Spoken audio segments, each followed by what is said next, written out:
അയ്യോ, എണ്ണയിൽ കിടന്ന് മൊരിയുന്ന ആരാന്ന് കണ്ടോ? കണ്ടിട്ട് എന്നെ കൊതിയാവുന്നില്ലേ? എനിക്കിതൊക്കെ ഭയങ്കര ഇഷ്ടമാണ്. നല്ല മുളക് കറിയൊക്കെ അടിപൊളിയാണ്. അങ്ങനെ ഒരു കത്തിയൊക്കെ ആയിട്ട് ഞാൻ വാഴയുടെ മൂട്ടിലോട്ട് പോയിട്ടുണ്ട്. ഒരു ഇലയൊക്കെ വെട്ടി. ഇനി നിങ്ങൾ നോക്കിക്കോ, ദേ വന്ന്.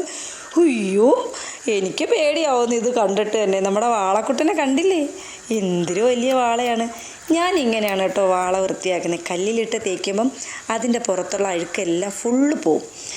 എന്നിട്ട് അതിനു മുമ്പേ ഞാൻ ചീനിയൊക്കെ അടുപ്പിൽ വെച്ചിട്ടാണ് വന്നേട്ടാ. ഇനി അത് ഒരു 3-4 കഷ്ണമാക്കി ഉപ്പിട്ട് നല്ലതുപോലെ കഴുകണം. നമ്മുടെ വാള സുന്ദരക്കുട്ടനായില്ലേ? നോക്കി, ഞാനതിനെ കട്ട് ചെയ്ത് എടുത്തിട്ടുണ്ട്. ചട്ടിയിൽ കുറച്ച് ഉപ്പൊക്കെ ഇട്ട് നല്ലതുപോലെ ഞെവിടി കഴുകിയെടുത്ത് അതിനുശേഷം നമ്മുടെ ചീനി വെന്തിട്ടുണ്ട് കേട്ടോ. അതിനകത്ത് ഞാൻ കുറച്ച് കാന്താരിയും വെളുത്തുള്ളിയും ചുമന്നുള്ളിയൊക്കെ ഇട്ട് ഇനിയാണ് അടിപൊളി.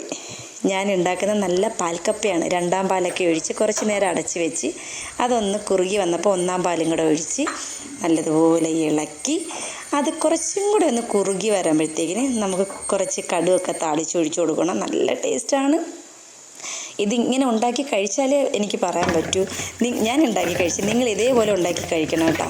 പിന്നെ ഞാൻ കുറച്ച് വാളയൊക്കെ എടുത്ത് മുളക് കറി വെച്ച് അതിൽ നിന്ന് 3-4 കഷ്ണം എടുത്ത് വറുക്കാനൊക്കെ എടുത്തിട്ടുണ്ട്.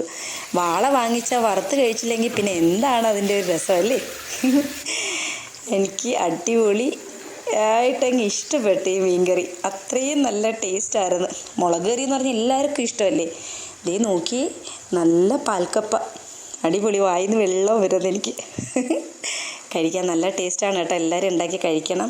കുറച്ച് ദിവസം വീഡിയോ ഒന്നും ചെയ്യാൻ പറ്റിയില്ല. അപ്പോഴത്തേക്കിന് ഇനി പുതിയ വീഡിയോ ഒക്കെ വരുന്നുണ്ട് കേട്ടോ. കുറച്ച് ദിവസം പ്രോഗ്രാമൊക്കെ കുറവായിരിക്കും. അപ്പോൾ ഇനി ഡെയിലി വീഡിയോ ഒക്കെ ആയിട്ട് വരാം.